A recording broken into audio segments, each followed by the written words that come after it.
All-star fun. Tyrese Haliburton shines in his performance in both the three-point contest and the All-Star game. Buddy Hield does his thing. The G League guys step up, plus the Rising Stars game. So much to talk about from Utah, all on today's Locked On Pacers podcast. You are Locked On Pacers, your daily Indiana Pacers podcast. Part of the Locked On Podcast Network, your team every day.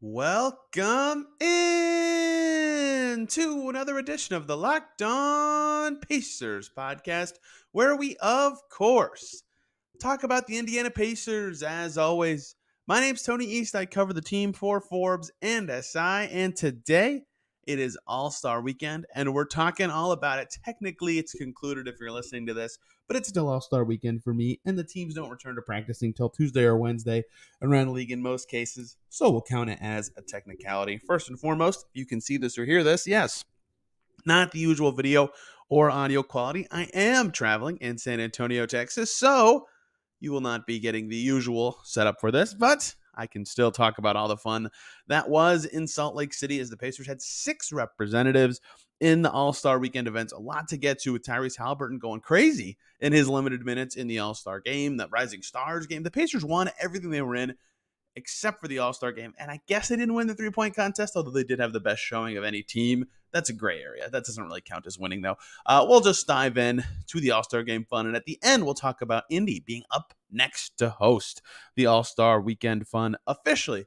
Starting with the All-Star game, though, always the best event for me. It's hard to describe the All-Star game at this point because it's not a fun watch. The All-Star game itself is boring, but I almost can't miss it. I don't want to not watch the All-Star game, even though I know I'm not going to enjoy it anymore. It's such a strange phase of the All-Star game where it's not what it used to be at all, but it's still something that from a league culture perspective is just, you have to watch it. It's not really fixable, but it's also just something that is awesome. I don't know. It's really in a weird spot. That's it. Doesn't matter what I think of it.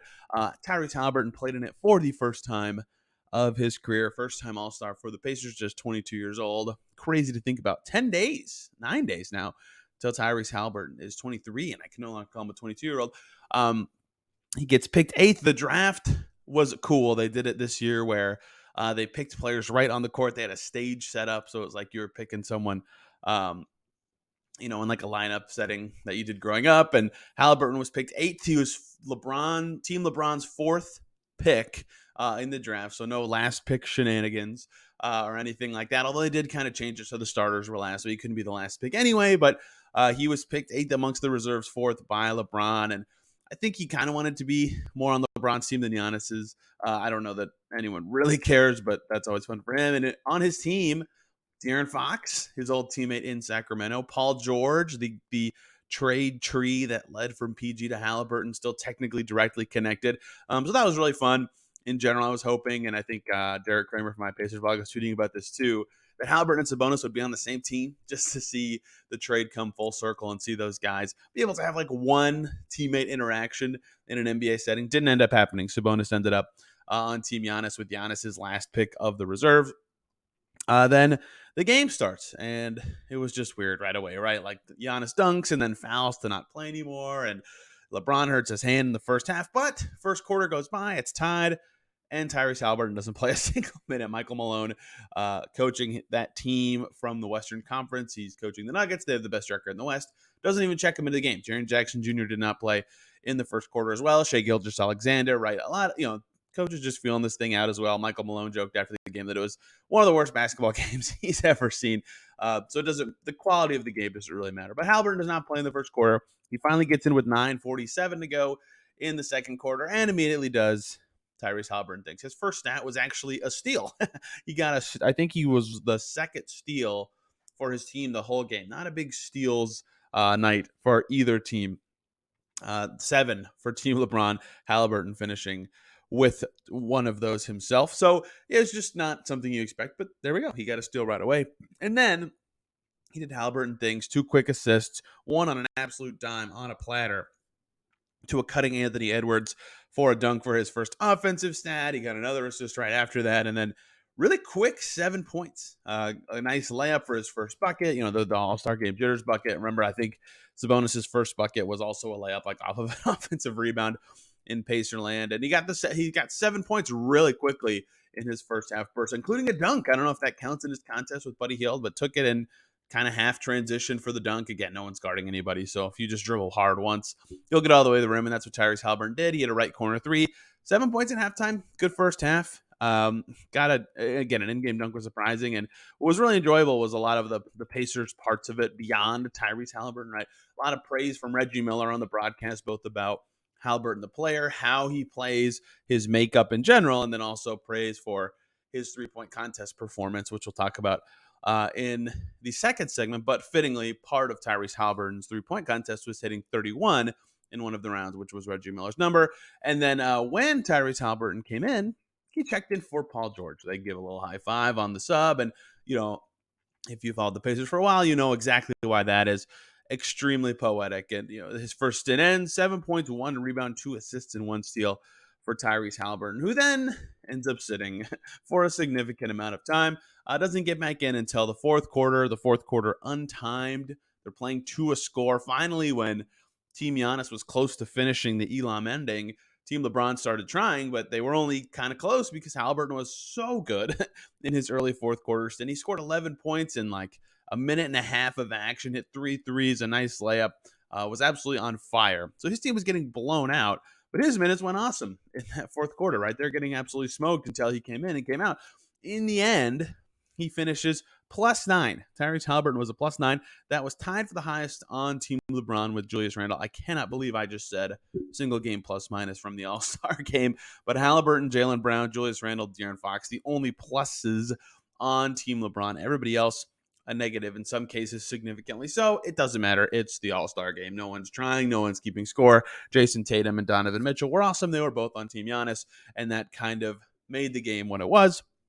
But Haliburton was fantastic in his own way on offense. 3 assists and 18 points in under 14 minutes. He goes 7 of 9 from the field and 4 of 6 from 3 in a very Tyrese Haliburton-y stat line in the game. Bummer that his team couldn't win and that he couldn't walk away with a victory, but fun to see him do his thing in the game. And for what the All-Star game is, it's always fun to see, if you're a fan of the Pacers or a fan of the NBA, whatever you want to see, you can typically see some of it, right? The sparse moments of trying at the end were fun.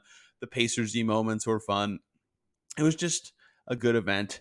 I enjoyed the spectacle that is All-Star Weekend and what Tyrese Haliburton was able to do, despite his team falling by 9 points in the end. He did a lot of other stuff this weekend, as did the Pacers in general. Rising Stars game with Mathurin and Nembhard, the 3-point contest with Hield and Haliburton. What went down in those? What was interesting about those? And again, Indy coming up on the clock. We got lots to talk about with All-Star Weekend coming right up. Before we do that, though, let's talk about Tyrese Haliburton, because he is Nissan's most electric player of the week here at Locked On Pacers. Brought to you by the all-new, all-electric 2023 Nissan Ariya. Tyrese Haliburton's performance in the All-Star game, of course, was electric. 18 points and 3 assists with some awesome highlight plays. Again, the flashy passes into the lane, getting to share the court with LeBron James in those moments. Quick 11 points in the fourth quarter. He was electric. Haliburton was brilliantly fierce, fiercely elegant, stunningly and elegantly powerful. And Tyrese Haliburton delivered on duality, a combination of fierceness and elegance. Beautiful but strong. The perfect crossover. Just like the SUV crossover, the Nissan Ariya. The 2023 Nissan Ariya packs pin-you-to-your-seat power and premium intelligence all in one electric vehicle. The all-new, all-electric 2023 Nissan Ariya, the electric vehicle for people who love to drive. Shop now at nissanusa.com. Thank you, as always, for making Locked On Pacers your first listen today and every single day. Jump on over to Locked On NBA for your second listen to hear the latest and greatest from around the association, from All-Star Weekend to the latest news, Kevin Love joining the Miami Heat, much, much more. Locked On NBA is your place to go for that. In Pacerland, though, fun weekend for them and lots of other events, starting first and foremost with the big win for the Pacers. Rising Stars, the best first and second year and now G Leaguers, kind of, but not the best G Leaguers because they're in the G League next up game. Confusing things. The Rising Stars game, which features a G League team and the best first and second year players in the NBA, Super fun.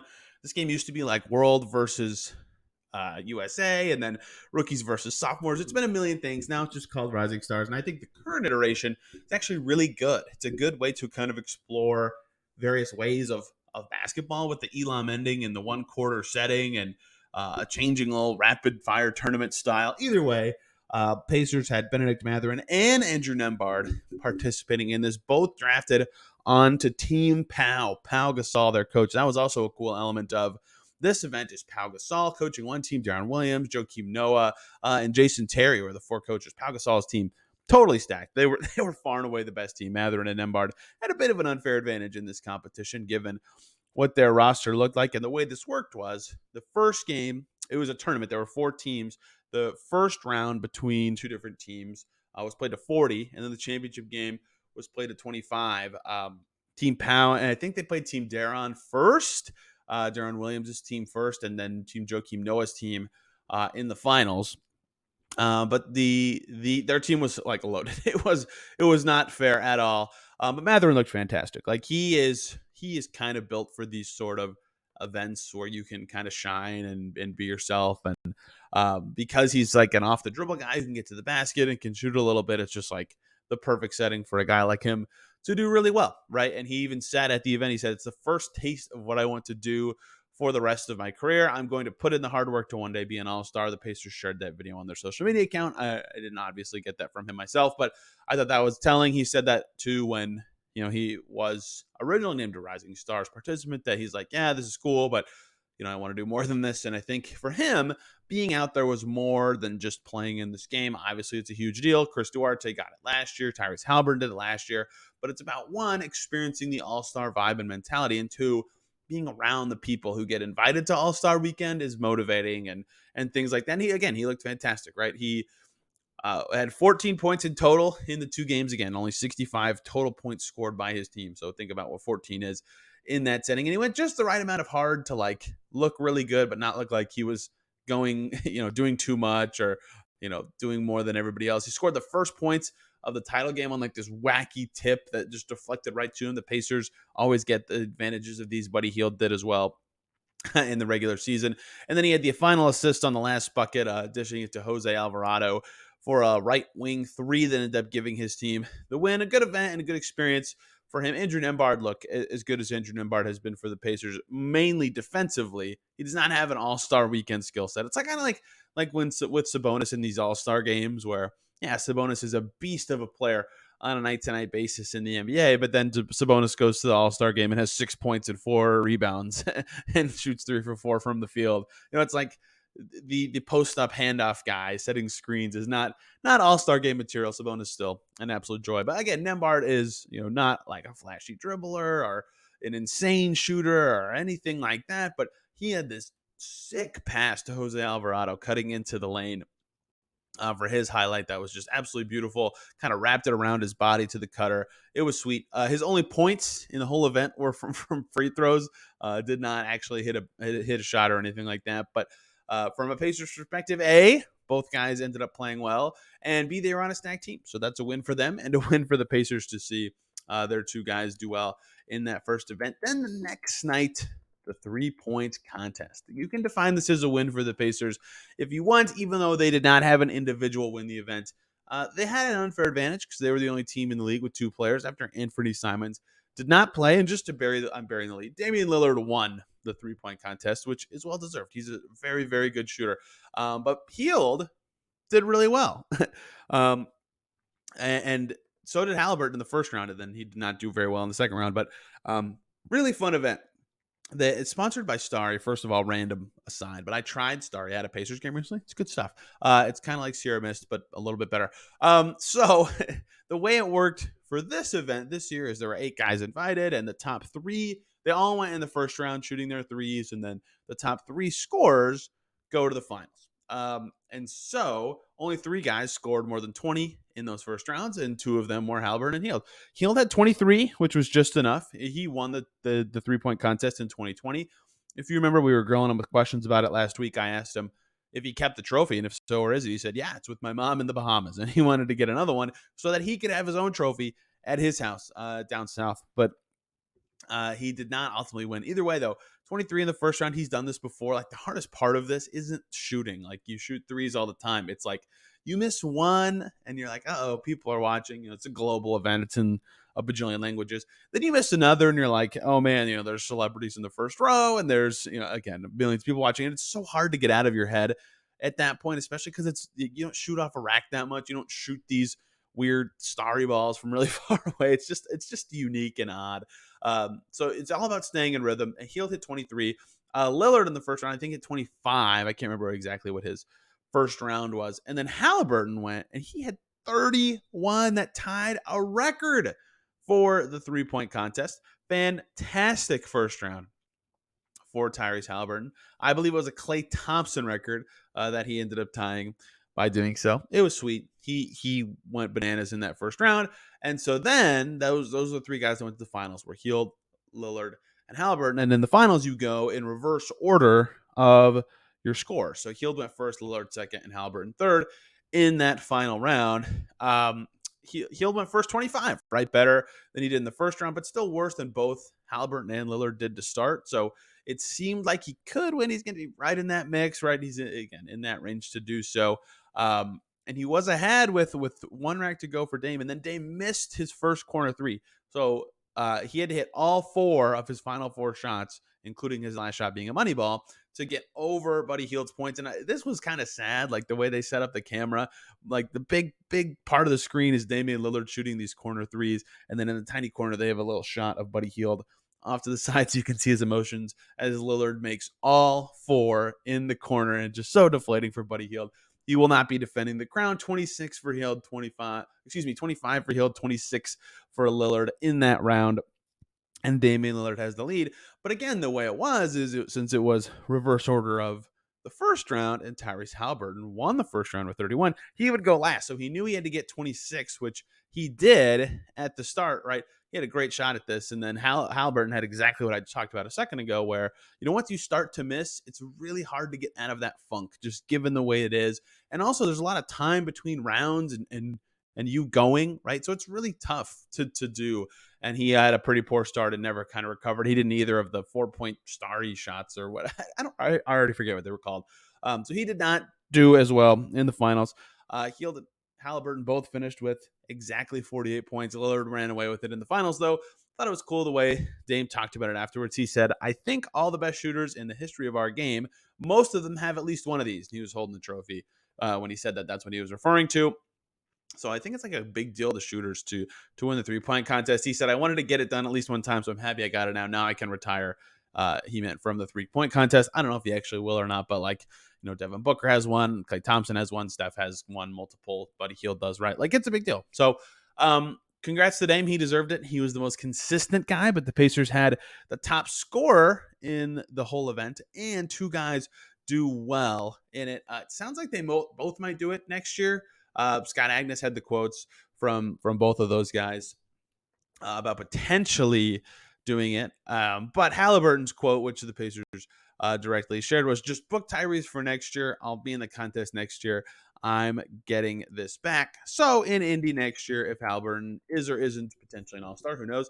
It sounds like he would like to do the three-point contest once again to redeem himself and potentially break his own record. His form is so funny. He can get him up just fast enough to be competitive.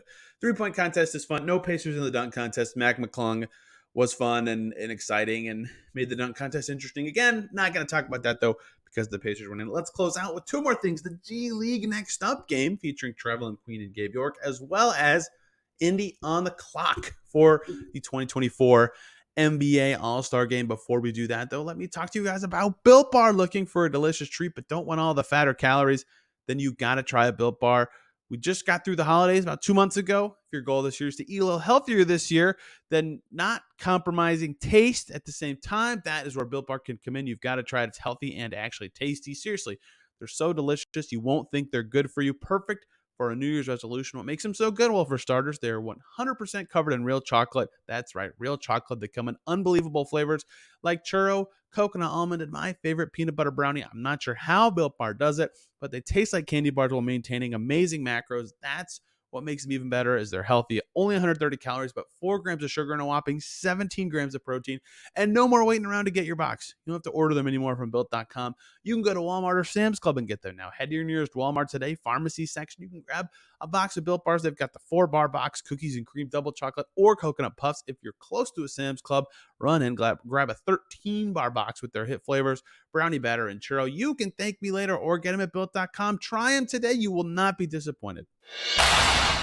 Thank you, as always, for making Locked On Pacers your first listen today and every single day. For your second listen, I mentioned this earlier, check out Locked On Heat. Hear about Kevin Love on the move. I cannot believe he got bought out by the Cavs, but he's on the way to Miami, presumably to be their backup center. Pretty big move for the Heat to get some depth in the front court. To David Ramil and Wes Goldberg will have you on everything you need to know about Kevin Love. And spoiler alert, they might sign Cody Zeller too, which my IU-loving brain absolutely adores. Let's wrap up All-Star Weekend for the Pacers. The G League Next Up game, which is not the G League All-Star game by name and not technically the G League All-Star game at all, but is basically the G League All-Star game.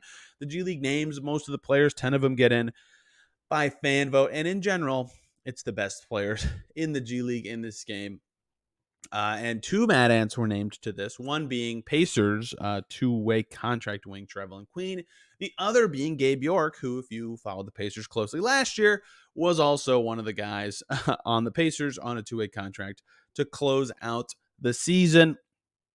They're both very talented. Gabe York, every time I watch the Mad Ants, has 30-plus points. He leads the team in scoring. He's won G League Player of the Week 3 times, only player to do that in like over a decade. He's been absolutely on fire. His nickname is now the Human Torch down there in the G League. And when I talked to him earlier this season, he said he actually learned a lot from playing with Tyrese Haliburton all summer, right? York was under contract with the Pacers. He was here in Indy with Tyrese and a bunch of other Pacers players, and he looks fantastic. He's taking it. He took his like health and nutrition more seriously this offseason. He looks really good. I would not be shocked at all if he gets back to the NBA. This season, Trevelin Queen obviously had that nice 13.9 rebound game on the Pacers' recent road trip when Haliburton was hurt and a bunch of other guys were. He's rounding into form with the pro team. He was the G League MVP last year with the Rio Grande Valley Vipers, still averaging like 23.5 points per game for the Mad Ants this year. Both of them get named to this game. And then they get drafted similar to the All-Star game. The one drafter, was Scoot Henderson, who could be and likely will be the second overall pick in the upcoming draft. The other one is Luka Garza, who played for the Pistons early in his career, is down with the Minnesota Timberwolves on a 2-way deal. So it was Team Luka versus Team Scoot.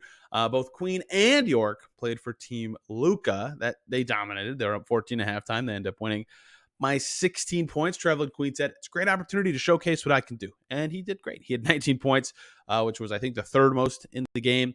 Team Luka dominated. Garza was the MVP. Gabe York finished with 8 points himself. So another win for the Pacers and their organization this weekend. They had quite a few of those.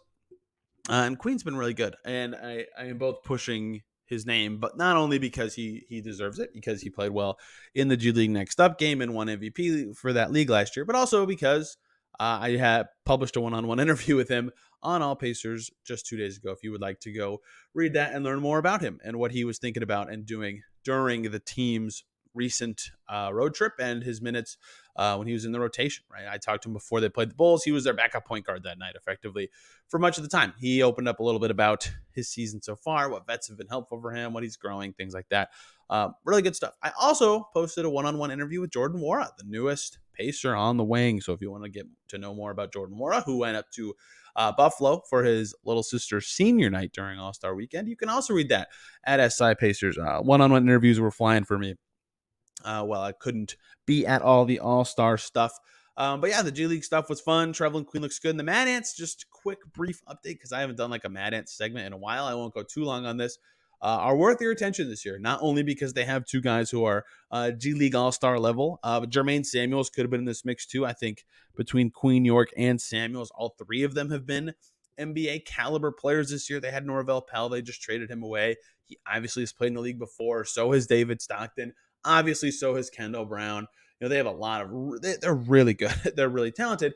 And lo and behold, the regular season standings reflect that. They're currently 4th in the Eastern Conference as the second half of the G League season approaches. Got a really good shot of making the playoffs for the first time in 3 years. If you get a chance to check in to a Mad Ants game, I highly highly recommend it because one, they're actually good this season. They hadn't made the playoffs for a while beforehand, but two, they've got some NBA prospects and talent on that team that is 100% worth diving into and seeing if you think they're also NBA talent and could help the Pacers or any other team as the season progresses. And now that's it. All-Star Weekend in Utah, in Salt Lake City. It's all done. It's over. The events are over. I suppose the weekend not technically over, which means Indianapolis is on the clock. Indy hosting the 2024 All-Star Weekend, originally planned to go in 2021. That obviously did not happen during the coronavirus pandemic. Now it's 2024 in Indy. They had the official passing off of the ceremonious basketball, from Utah Jazz owner Ryan Smith to Herb Simon and some of the rest of the Simon family that you could see from, I think the NBA posted it during the All-Star game. Officially Indy on the clock. You can see if you go to Gainbridge Fieldhouse, all the construction of the plaza kind of being worked on. Right next to the stadium, the Boom Baby Bar is in there, which will be cool. The ice skating rink stuff's coming along. If you go into Gainbridge Fieldhouse, the Sky Deck, the Kroger Sky Deck's all installed. There's going to be a lot more stuff actually put in up there in terms of food and drink. But, Indy is already preparing and ready for All-Star Weekend. It's still a year away. There's still stuff to do, but it's going to be awesome, right? It's always big, not only for the franchise because it helps the Pacers, with marketing and local connection and lets them improve their stadium with good, community impact, but it also is good for that kind of thing, the community impact, because you're making, the public area around the arena better. You're connecting with more fans. You have more accessible events and fun things to do. And it's all just really good. And of course, it's motivating for the players to be an all-star in their home market. Lowry Markkinen got all sorts of positive and well-deserved attention from the Utah faithful, over the weekend, starting in the game, being in the three-point contest, right? All sorts of stuff. And it's great for Indy, and it's great for the Pacers that it is, of course, in Indianapolis next year when the Pacers could have, right, another three-point contest guy in Buddy Hield and could have another all-star in Haliburton, and maybe Mathurin's in that mix by then, and all sorts of other stuff potentially on their team. I still think Isaiah Jackson would be awesome in the dunk contest. Not here nor there. But Indy is on the clock, and all the renovations will be great for the Pacers and their arena and their facilities and things like that. And I think a lot of it will be great for the community once it's all ready to go and is available to do. And like the Super Bowl, it's not just about that weekend. Of course, the Super Bowl weekend and lead up to it was awesome for downtown, but you also still have all the, Georgia Street and all those, the plaza is still a fun place to go. I go to the same beer fest there every summer. Right? All this stuff has a lasting impact beyond just the weekend. So of course, Indy's going to be fun for All-Star Weekend. I'm really looking forward to being involved in it in whatever ways I can next February, but also it's good for the Indy community and the Pacers franchise in a number of ways that will have a lasting impact beyond just All-Star Weekend in Indianapolis, in Gainbridge Fieldhouse, whatever you want to say, that make it worth it for cities to do this and why cities want to host these things so bad in putting these bids. So I'm looking forward to it. Indy's on the clock. We'll have some periodic updates on that sort of stuff on this podcast as more details roll in and things like that. They had an Indy All-Star Committee kind of thing they did in Utah. I couldn't attend, unfortunately, but I think Scott Agnes was there, of course, Bob Kravitz, tons of TV media. There will be lots of stories you can read and consume about that if you're interested in learning more about all of that. And that is it for All-Star Weekend here at Locked On Pacers. We're all wrapped up, and it's time for the stretch run. 22 more games for the Pacers tomorrow. We're talking about the Pacers draft picks. I said I would do the show because people ask me about it all the time.